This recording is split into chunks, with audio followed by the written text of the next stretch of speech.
Daisy Brooks looking very fine this evening, don't you think? Just to kill, dear boy.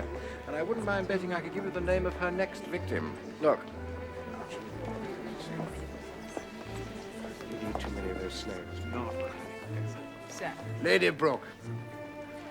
I'm glad you were able to come, my dear Daisy. Looking very lovely tonight. Thank you, sir. But I must speak to you alone. Could we possibly... Yes, of course.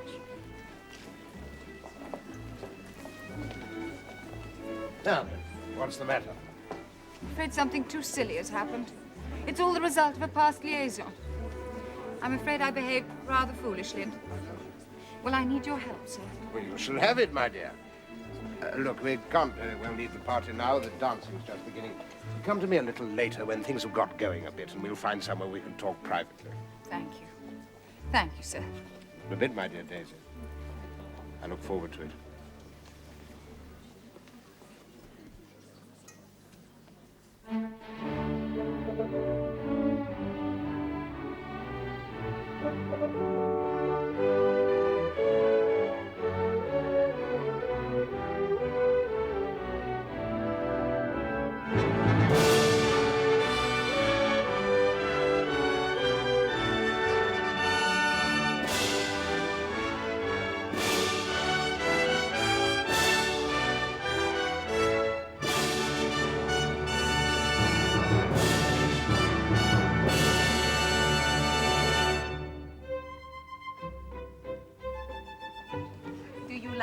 Who, Mom? Lady Brooke. Look, she's over there with Sir William Gordon Cumming. She dances well. It's no good. I've tried to like her, but I can't. She's too sharp for me. Say you don't like her, Oliver. Go on, say it, just to please me. I detest her. You didn't tell me that woman was going to be here. I didn't know, my dear. She dances as though she thought everyone in the room was looking at her. Perhaps they are. That pompous ass, Gordon Cumming. What on earth is she doing with him? Well, she has to dance with somebody. I dare say she'd prefer the Prince of Wales, but he's rather given it up lately. I say, Christopher, what's the matter with Charlie Beresford and his wife? I've no idea, sir. She looked as though someone had trodden on her toe. One of the hazards of dancing, sir. So Lady Brooke's after the Prince of Wales, is she? So they say. I wish her joy of it. I'm sure she'd be grateful. Thank you, Oliver. Thank you, Mom.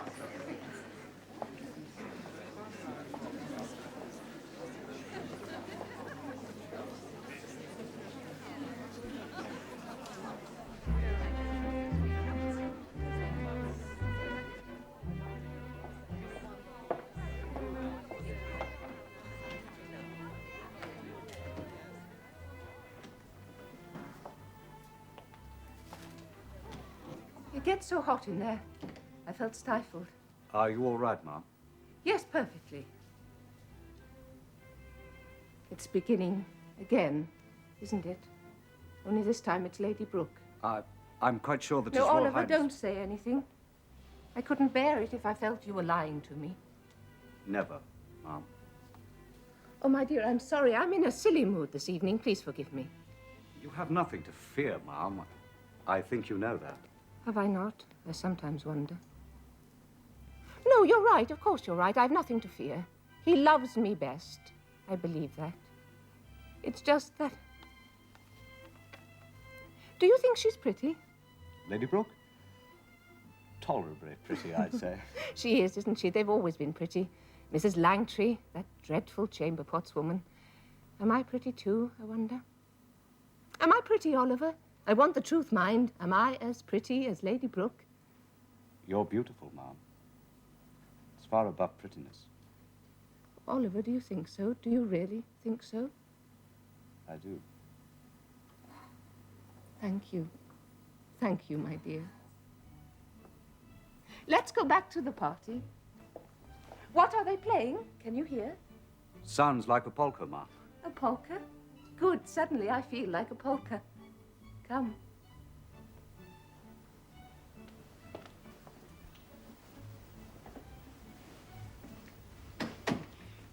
You see, sir, it's rather a delicate matter. I hardly know where to begin. Well, my dear Daisy, anything you say will be treated with the strictest confidence. And, of course, if there's anything I can do to help, you have only to ask. Thank you, sir. You are kind. I'm afraid so much of what has happened is my own fault.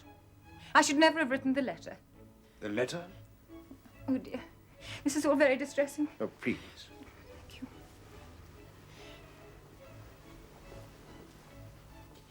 I think you know, sir, that for some time, Lord Charles Beresford and I... Well, for a little while, Lord Charles was my lover. Yes, I believe I did know something about it, yes. It's all over now. Has been for some time. But when we decided to end it, I'm afraid I wrote him rather a foolish letter. I was upset at the time, you see. Well, of course, of course. Oh, it is good of you to listen to me like this. Go on, my dear. Well, somehow his wife found the letter, I don't know how, and she's given it to her solicitor who is to keep it for her. Oh, I'm so afraid she will use it against me. I don't know what to do. I see. Well, I begin to understand why Lord Charles and his wife seemed a little out of sorts earlier this evening. It's the first time I've seen either of them since... Well, since... Yes. Who is her solicitor? Oh, I think it's George Lewis. Oh, sir, if there's anything you could do. You see, if I could get the letter back, I could destroy it, then no one would ever know. I wondered whether to approach Mr. Lewis myself. But I'm afraid I'm not very good at knowing what to do. Well, don't distress yourself, my dear. These things happen from time to time. Would you like me to talk to Lewis? See if I can get hold of the letter for you. Oh, sir, would you? I hardly like to ask, but if you felt you could, I'm sure that would be the best thing. Well, I'll certainly do what I can. On one condition, that is. Yes? That you let me see you smile. You weren't meant to be sad, I think.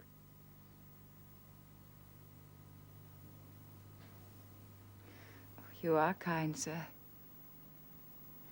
I hardly know how to thank you.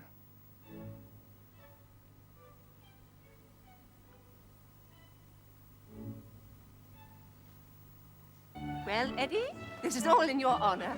How will you like being Duke of Clarence? I expect I shall like it well enough, Mamma.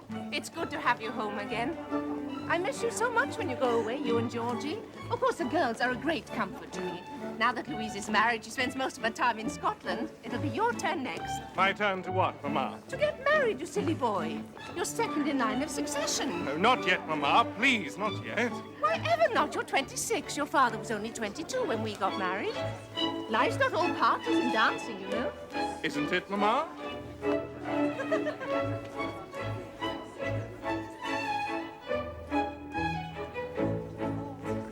Lady Brooke has told me of the existence of a certain letter which she wrote to Lord Charles Beresford, and which is now, I understand, in your keeping. Well, that is so, sir. I should like to see it, if I may.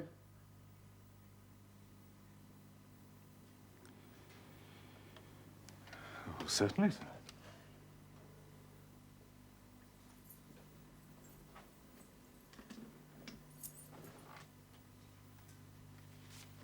Thank you.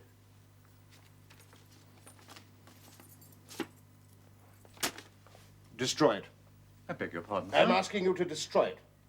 Well, I'm very sorry, sir, but I'm afraid I can't do that. Why not? Well, it would be unethical. The letter's not mine to destroy. Well, I couldn't take any action without the consent of my client, Lady Charles. But the letter's not hers. It's not addressed to her. It has come into her possession. Well, I dare say, but surely it belongs more properly to the lady who wrote it. I'm afraid not, sir. The letter is legally the property of the recipient. And if he chooses to allow his wife to have Oh, it... damn foolishness. Am I to understand, then, Mr. Lewis, that you refuse to do as I ask? I'm very sorry, sir, but I'm afraid I have no alternative. I see. Well, there is, however, one thing I can do, sir. Indeed? Yes. I can advise Lady Charles that it would be, perhaps, in her best interests to destroy the letter. Yes. Yes, that's good.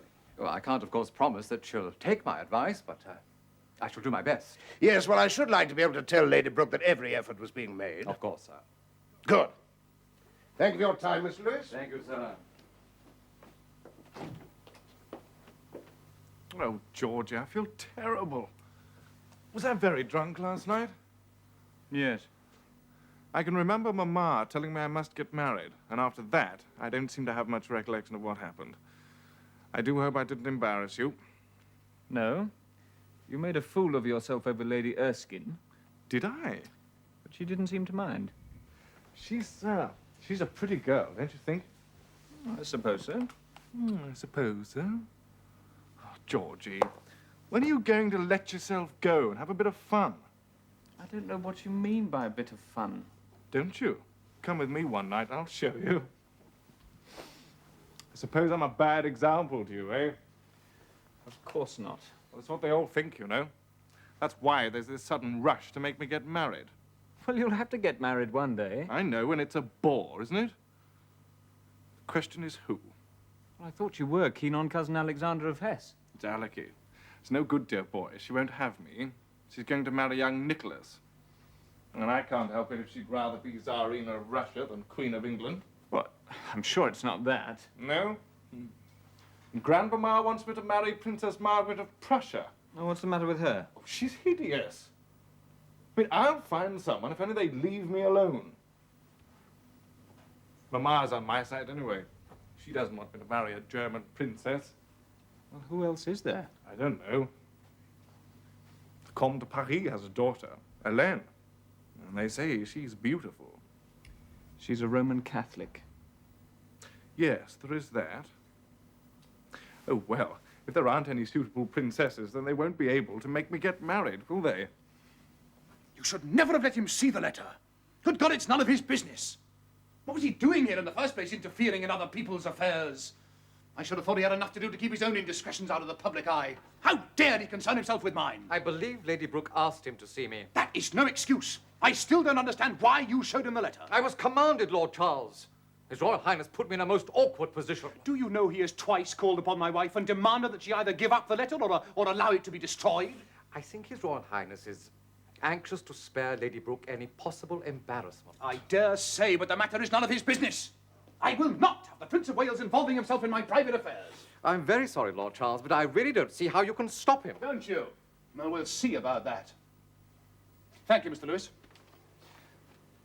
I take it you still have Lady Brooke's letter? Of course. Good. Then see to it that it remains in your possession. And for God's sake, don't show it to anyone else. Do I make myself clear? Perfectly, sir. Good morning, Mr. Lewis. Lord Charles Beresford, sir. Charlie, it's good to see you. Come and sit down, my dear fellow. When do you leave for the Mediterranean? I would rather stand, sir. What I have to say is best said standing up.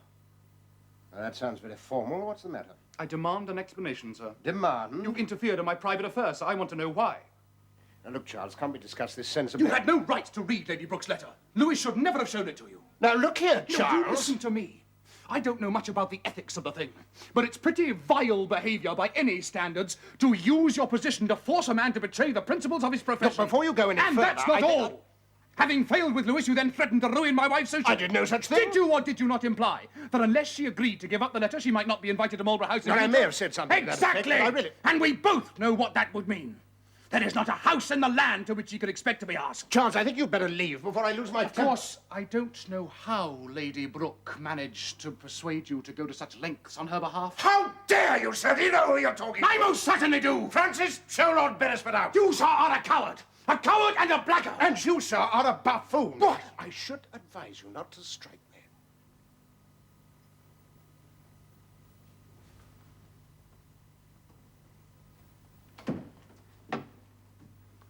Well, well, well. Foolish fellow. I think he very nearly hit me, I Francis. think he very nearly did, sir. Well, the good thing he's going back to the Mediterranean. Give him a chance to cool off. Yes, sir. You recall the name of his ship, no? No? I believe it's called the Undaunted, sir. Is it? Is it indeed? What on earth is the matter?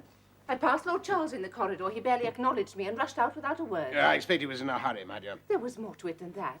Have you two been quarreling? No. Just a difference of opinion, that's all. But it might be as well if you didn't invite Lady Beresford to Marlborough House for a while. He'll be abroad in any case. Oh, very well.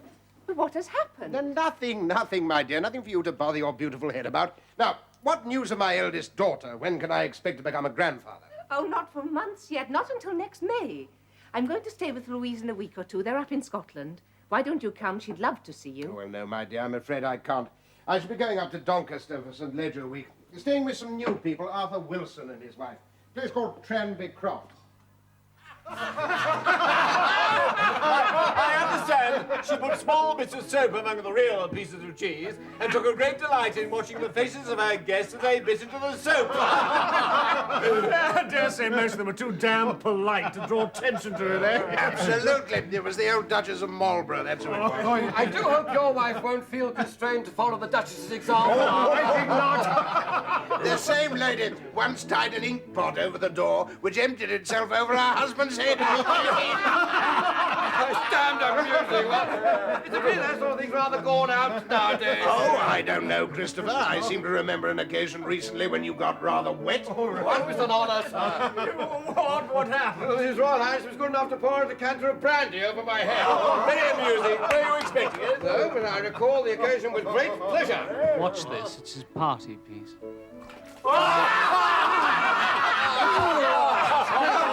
I suppose it might have been funny once. I doubt it. Well, shall we join the ladies? Yes, sir, certainly, sir.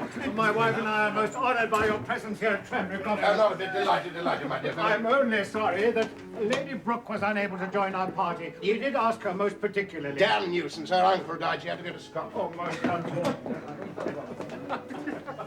What now? Cards, I suppose? Yes, he wants to play baccarat. Brought his own counters. It's illegal, isn't it, baccarat? Yes, but somehow I don't think that bothers him very much.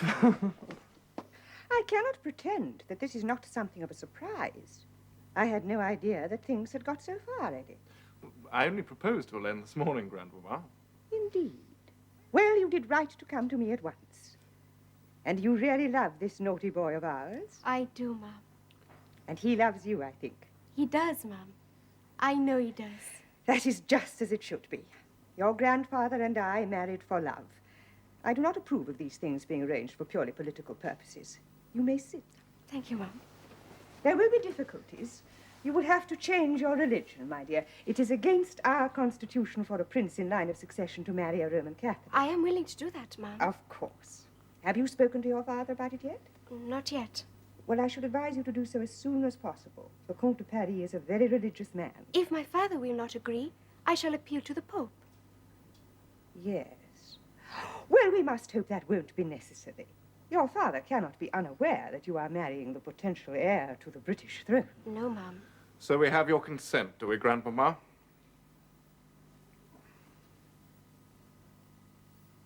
Yes, Eddie. You have my consent. My consent and my blessing.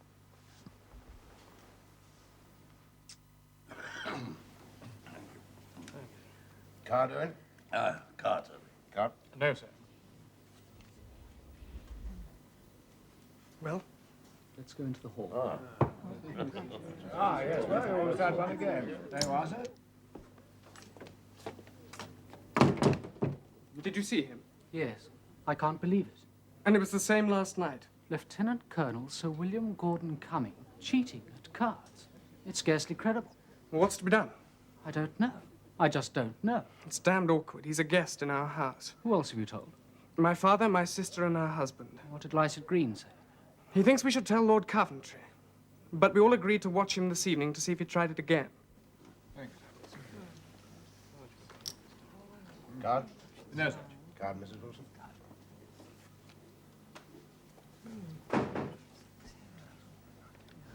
Ah. That's I'd like it. Thank you.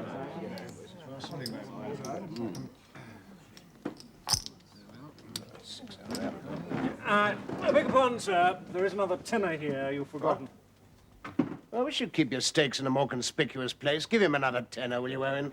Would your Royal Highness care for a little supper? Yes, good idea, Mrs. Wilson. Thank you. I've had a little supper laid in the dining room. Lord Coventry, I wonder if I might have a word with you, sir, and General Williams.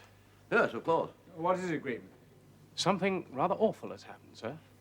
My wife, Captain Levitt, Arthur here, and myself have all separately witnessed a member of our party cheating.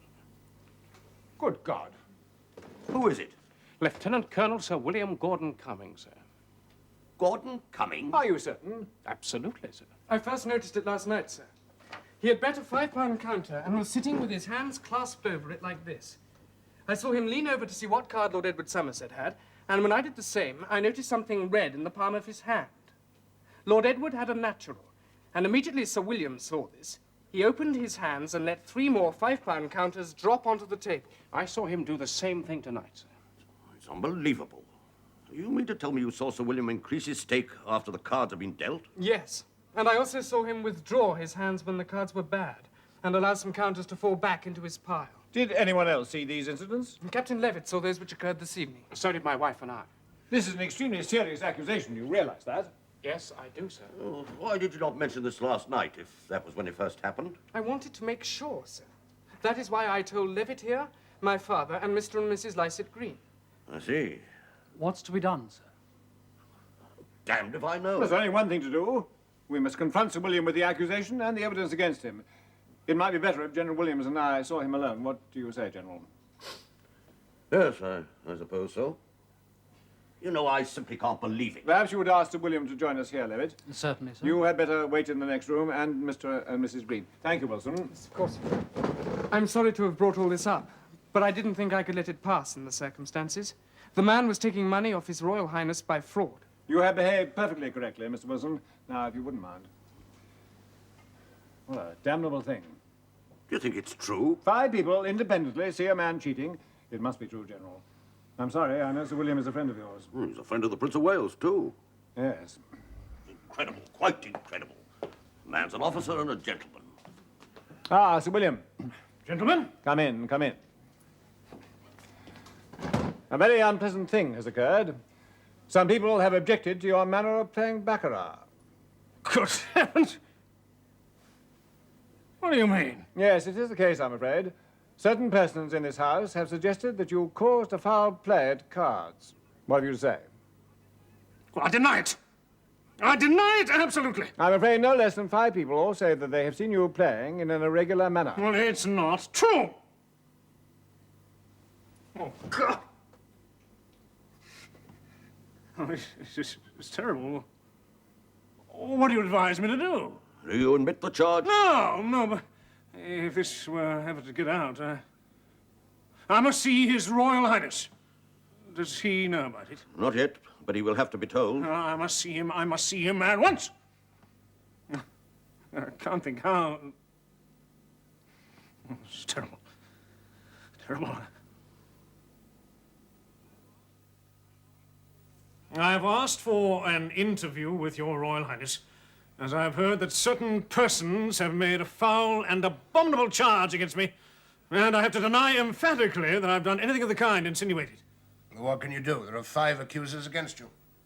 My first impulse is to publicly insult these 5 people on the first occasion I meet them, if necessary on the race course tomorrow. What's the use of their 5 to 1? But something must be done. Sir William, I think you should know that we have thoroughly checked the accusation, and I'm afraid the evidence against you is overwhelming. To save unpleasantness, however, General Williams and I have prepared a paper which we would like you to sign. I will read it to you. In consideration of the promise made by the gentlemen whose names are here subscribed, to preserve silence with reference to an accusation made in regard to my conduct at baccarat on the nights of Monday and Tuesday, 8th and 9th of September, 1890, at Tranby Croft, I will, on my part, solemnly undertake never to play cards again as long as I live.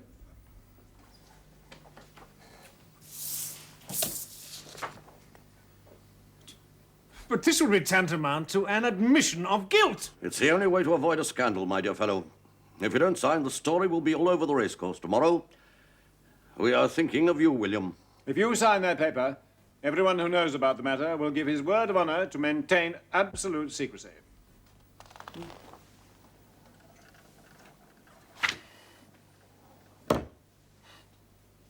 I have no alternative, I see.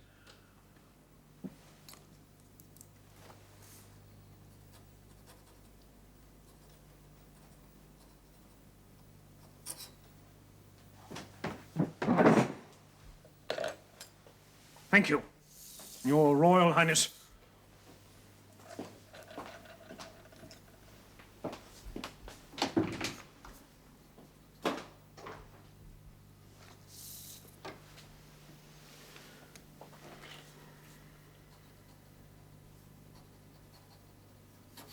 Better ask the others to come in.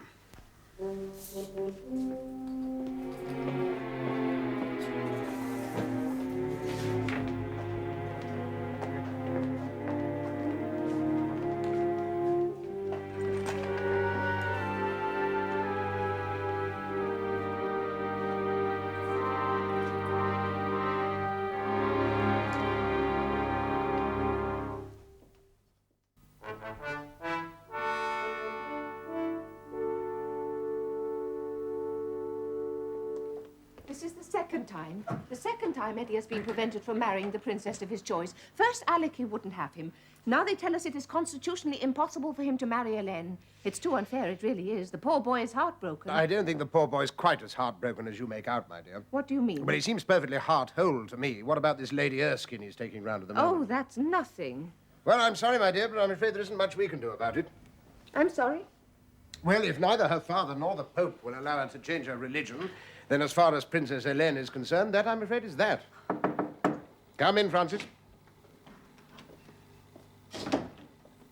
I'm sorry to trouble you, sir. Might I have a word? Well, yes, of course. What is it? I thought you should know, sir, there's increasing talk about what happened last month when you were staying at Tranbycroft. Indeed? The rumors are, sir, that you were engaged in an illegal card game and that one of your party was accused of cheating, sir. Bertie, what is this? Nothing, my dear. Are you sure about this, Francis? I'm afraid so, yes, sir. Damn!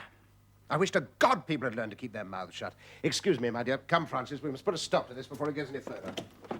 But I don't understand, Prime Minister. You say this man, Gordon Cumming, is bringing an action against the people who accused him of cheating. Yes, ma'am. He maintains it is the only way he has left to him to clear his name, now that the story has got out. But, my dear Lord Salisbury, the Prince of Wales has told me that the people who took part in this wretched game signed some sort of paper promising to keep quiet about what happened. He even signed it himself. Yes, ma'am, that is the case. Unfortunately, the secret has not been kept. Is there nothing we can do to prevent the case coming to court? We have tried, ma'am, but I'm afraid it is not possible. Disgraceful.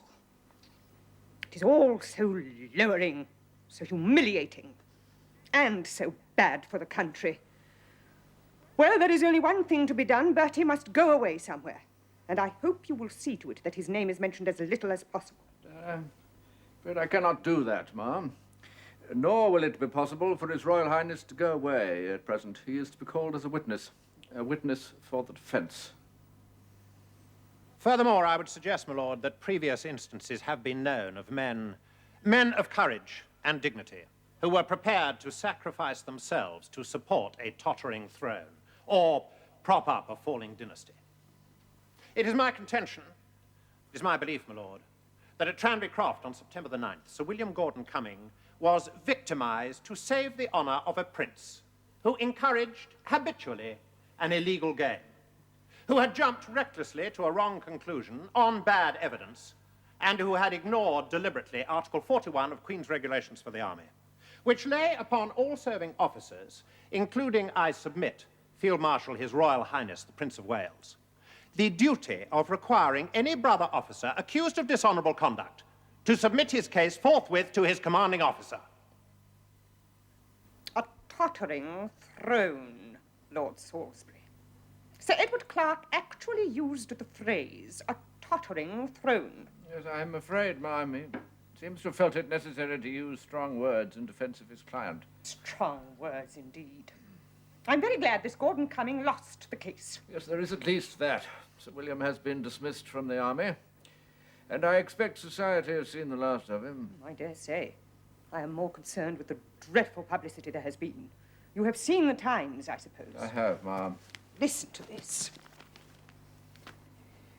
If the Prince of Wales is known to frequent certain circles, if he is known to pursue on his private visits a certain round of questionable pleasures, the serious public, who after all are the backbone of England, regret and resent it.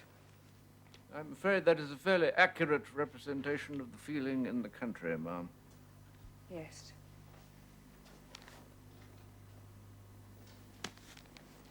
Well, I have asked the Prince to write a letter for publication to the Archbishop of Canterbury condemning gambling.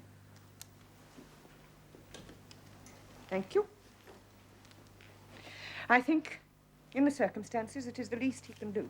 I understand the leader of the opposition approves the idea. Mr. Gladstone has spoken to His Royal Highness, I believe. Good. For once, Mr. Gladstone and I are agreed. I am not, however, ma'am, very hopeful that he will write the letter. Why not? I think he feels, ma'am, that it would be hypocritical. Nonsense. He must write the letter. He shall write the letter. No, I cannot and will not write the letter. It would be the worst kind of hypocrisy. I understand your Royal Highness's position, but the public... Damn the public. I'm sorry, William, but I am tired of being misrepresented. Now, I abhor gambling. I always have. But it would be as absurd to describe as gambling a harmless game of baccarat played by rich men for stakes they can comfortably afford, as it would be to describe as intemperance a glass or two of champagne at dinner. It's a question of degree. Well, exactly. Yes, it's a nice point, and one not readily understood, I'm afraid. Well, I must leave you. Good morning, sir. I'm sorry, William. And Her Majesty and I on the same side for once. I was afraid it might be too good to last.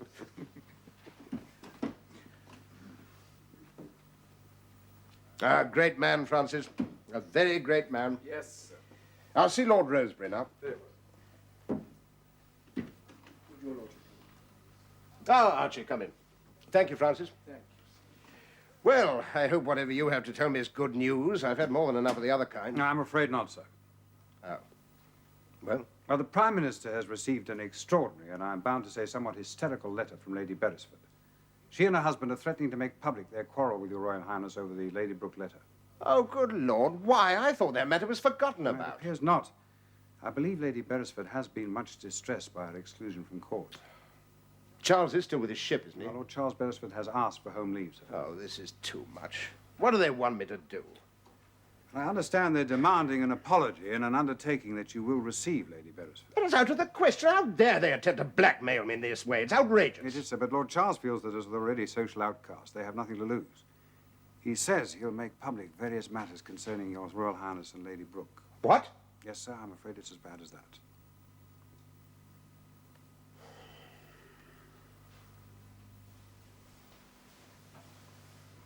The trouble is that coming so swiftly on the heels of the Tranby Croft business, the publicity would be particularly harmful. Yes. Does my wife know about this? I'm afraid she insisted, sir. I was with her while you were talking to Mr. Gladstone. Thank you, Archie.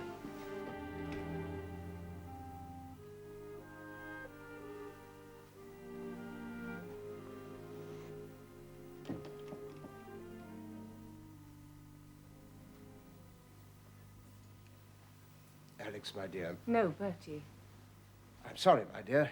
It's all a stupid misunderstanding, you know. I'd rather not talk about it. May I not explain to you? Lady Brooke. Will you explain Lady Brooke to me, Bertie? The whole episode is in the past, my dear. Yes, I dare say the letter is in the past. But there are some things that are not in the past. My dear Alex, you there really still is... see her, don't you? From time to time, yes. I thought you understood. Oh, yes, I understood. I understood, and I waited, thinking that one day it would end. But it doesn't end, Bertie. It goes on. Mrs. Langtry, that American woman, and now Lady Brooke. I find her amusing. Yes, and I am not amusing, because I am deaf and I find it hard to follow what people say. Oh, Alex, please. No, Bertie, don't say anything, please. We shall only hurt each other. I'm going now. We shall see each other at dinner, perhaps. Yes. Yes, of course.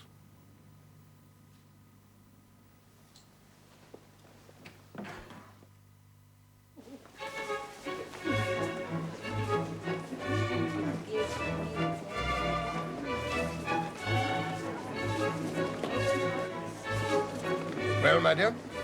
She's a good, sensible girl. I dare say she'll make him a fine wife. German princess, though. She's as English as we are. Eddie must marry and settle down. There have been far too many young women. She's a pretty creature, isn't she? Who, dear boy? Princess May of Tech. I should have thought homely was a more accurate description. Oh, the prince seemed rather taken with her. I find that rather surprising. Like his father, he always had an eye for beautiful women. By the by, Daisy Brooke not with us this weekend? No, I don't think she's often asked to Sandringham. What about that trouble with Charlie Beresford and his wife? Oh, still not settled, I'm afraid. Salisbury's doing his best, but I think the old boy's a bit out of his depth. Might I have a word, sir? Yes, of course, Prime Minister. Shall we go outside? Excuse me, my dear. May I have the pleasure, ma'am? Thank you, Oliver.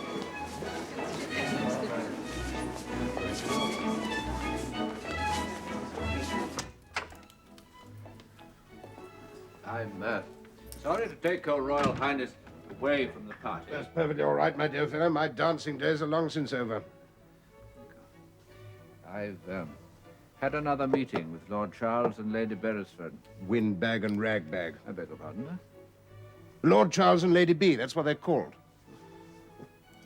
Well? I'm afraid they're still determined to publish. Now, I can't think what's got into Charlie. He and I were close friends, you know. Yes.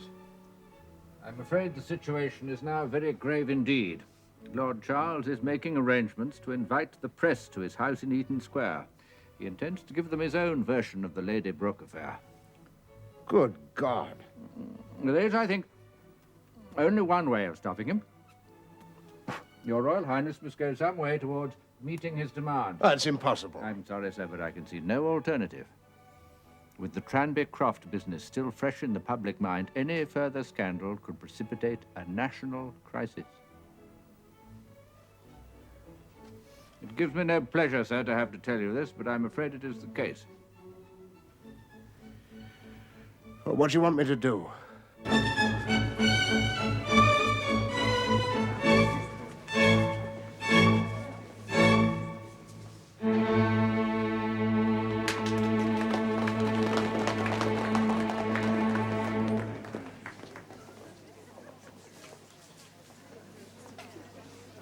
What's the matter with our young prince? Doesn't look too well, does he? Eddie, darling, are you feeling unwell? No, Mamma, I'm perfectly all right. Don't fuss. You look dreadful. He doesn't look at all well, does he, May? Why don't you go and lie down, Eddie? It's probably only a cold, but it's stupid to dance if you're feeling ill. Look, I feel perfectly all right, I tell you. Come on, May, let's dance. Excuse us, Mamma.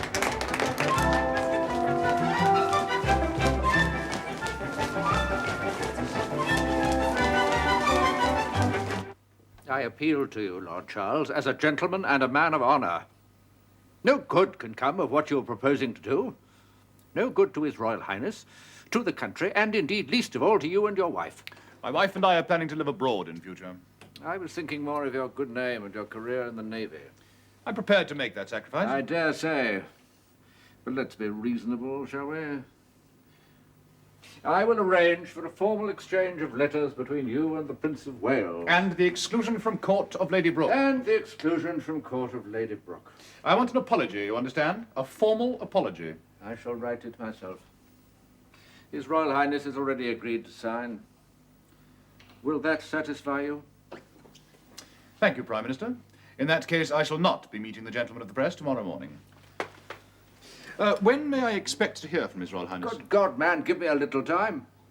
In a day or two, I expect. That will do very nicely. Good morning, gentlemen. Good morning, Lord Charles. Thank heaven that's over. Squalid business. A lot of fuss about nothing, to my way of thinking. A woman's vanity, Prime Minister.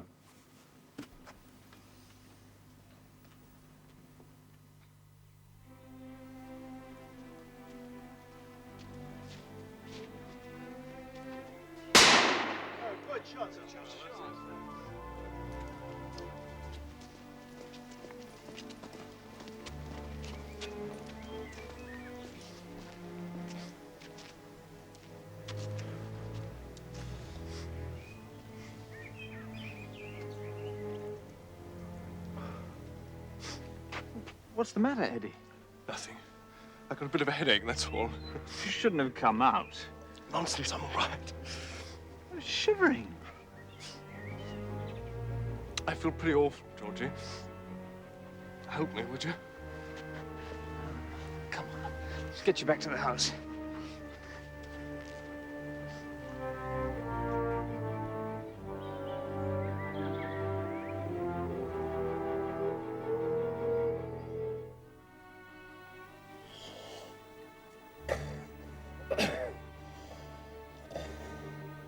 I think he's breathing a little more easily now.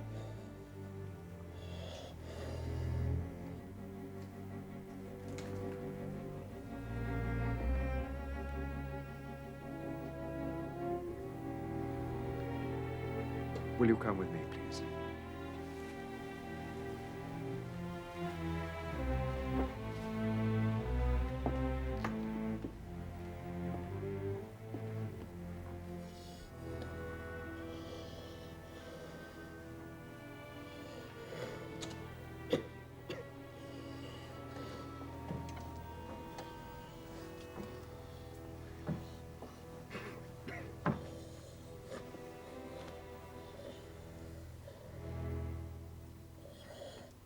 Something too awful has happened.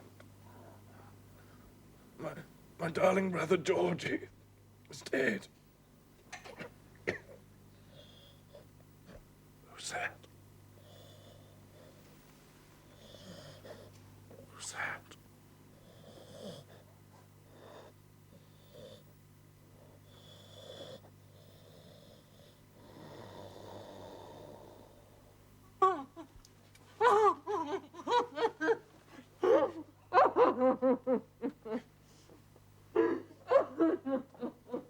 And as one a woman have but a short time to live in this world of misery.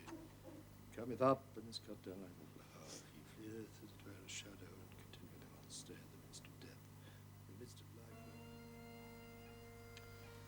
Well, Bertie, these last 2 years have not been kind. I expect you're glad they're over. Yes, Mamma. I don't know how much you were to blame for the Tranby Croft affair. Although, of course, you should not have signed that paper. No, Mamma. And then that nonsense over Lady Brooke's letter. Oh, I sometimes think you are not as careful as you might be in your choice of friends. However, it's all in the past, and we won't speak of it anymore. Now, how is Alex and dear George? I'm afraid she grieves too much over poor Eddie's death. You must not let her become a recluse, you know. Yes, she's still very much upset, I'm afraid. And, of course, Oliver Montague's dying out in Egypt hasn't helped matters. No. Oh, that was sad. He was a good man. Mm. However, we must all learn to accept the inevitable. It is hard sometimes. I know. Very hard. But if it is God's will. Yes, Mamma. And so my dear little Georgie will be king one day. Yes, I think he still finds it very hard to accept. Well, of course. But you must help him, Bertie. It cannot be long now before it will be your turn. And Oh, then there will please, not- Mamma. No. I hope this is the last change of government I shall have to face. You have heard Lord Salisbury has resigned. Yes. They say the Liberals are certain to win the election, and you know what that will mean. Yes, Mamma. I will not send for him, Bertie. I won't send for him. Mr. Gladstone's been a great Prime Minister, Mamma. He's a wicked old man. And for the 4th time. No, Bertie. It is too much to ask.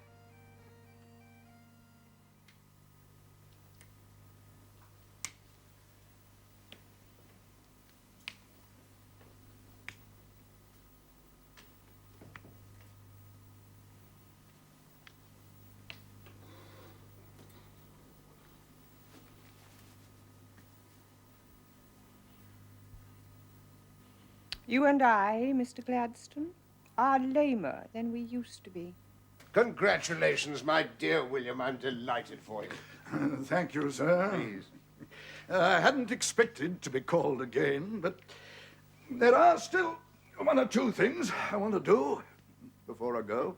For you, there'll always be 1 or 2 things. Perhaps. And now, sir, this commission on the aged poor, you will, sir, won't you? Yes, of course, I should be glad to. Good. And I'm most grateful to you, Prime Minister. Oh. I like to feel useful. Don't get much opportunity, of course, but, well, there, we've been through all that before, haven't we? Yes, we have. And I should like to say that I consider the misuse of your Royal Highness's talents as one of the great tragedies of our time. If the Queen could be persuaded to abdicate in your favor, it would be for the good of the country. I mean no disrespect to Her Majesty. No, of course I understand. No, my time will come. We must just be patient, that's all. I wonder if I shall see it. Well. Oh, there is one other thing, sir. Yes? Having a little difficulty persuading Rosebery to take the Foreign Office. His wife died recently, you know. I wonder if a word from you, sir. Yes, certainly. Shall we go down? Yeah. Oh. Now, you know, William, for the first time, I begin to understand how grief can isolate a man. Since my son died, I've often felt like giving up all this and going to live quietly down at Sandringham with Alex. I don't know.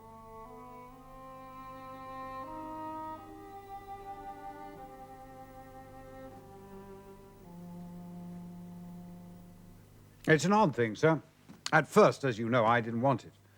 But you persuaded me, and now, well, I think work has been my salvation. I think the Prime Minister felt he needed you, Archie. Oh, he put you up to it, did he, the old devil? Well, yes, he did, as a matter of fact.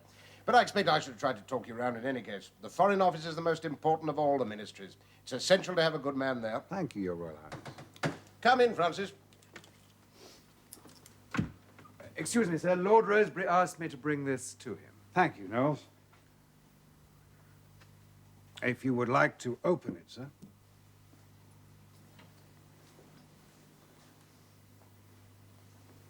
Well, what is it?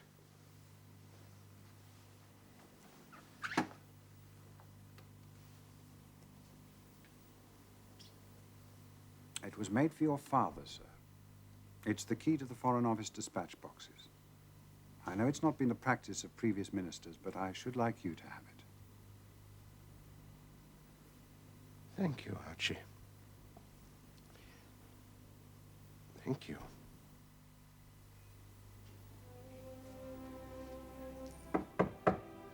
Come in. Ah, Lord Rosebery. Forgive me for intruding, ma'am, but I wanted to say goodbye to you before returning to London. You're going back tonight? I must. Dear Lord Rosebery, I cannot thank you enough for what you've done for the Prince. I think you know foreign affairs has always been his passion. His Royal Highness has a great contribution to make. And yet until now he has not even been allowed to see dispatches. And I'm pleased to be able to put that right. Thank you. This was Eddie's room. Yes, ma'am. I feel very close to him when I'm here. Can you understand that? I can. Of course, we are fellow sufferers. Your wife. You must miss her terribly. I do, ma'am, but... Well, may I say something? Please? When she died, my first instinct was to hide, to shut myself away, to be alone with my grief. Oh, yes, I can understand that so well. It was for that reason that I refused the Foreign Office when Gladstone first offered it to me. I know, I know. I think now that I was wrong. Wrong? Yes, ma'am. Oh, forgive me, I make no comparison of what we have both suffered. But I came to feel that perhaps my duty to the living was more important than my need to mourn the dead. Oh, ma'am, you have my deepest sympathy, believe me. Nothing, after all, can recall the past. But it should be a shrine to which we return at times, not a cell in which we live. Go on. Oh, and I've said too much. But you are greatly loved, ma'am. May I hope that the knowledge of the affection in which you are held by the people of this country will persuade you to come among us once again. Thank you, Lord Rosebery. I will think about what you have said.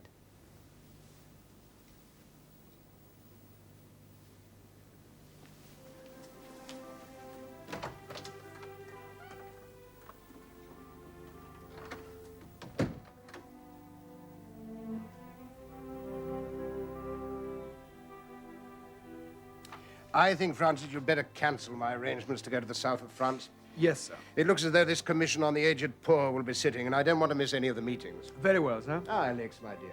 Thank you, Francis. I think that's all for the present. Thank you, sir. I'm sorry, were you busy? No, no, my darling. You've changed. Yes. It's almost a year now. That's long enough, I think. I'm glad. I had such a lovely talk with Lord Rosebery before he went. What a good man he is. Yes. Where are Georgie and the girls? They went out for a walk before dinner. It's a beautiful evening. I'm glad that May has stayed here with us. She's almost like one of the family now. Yes. Alex, my darling, do you know what they're saying in the country? No? Well, Francis tells me that everyone now seems to think that May will marry George.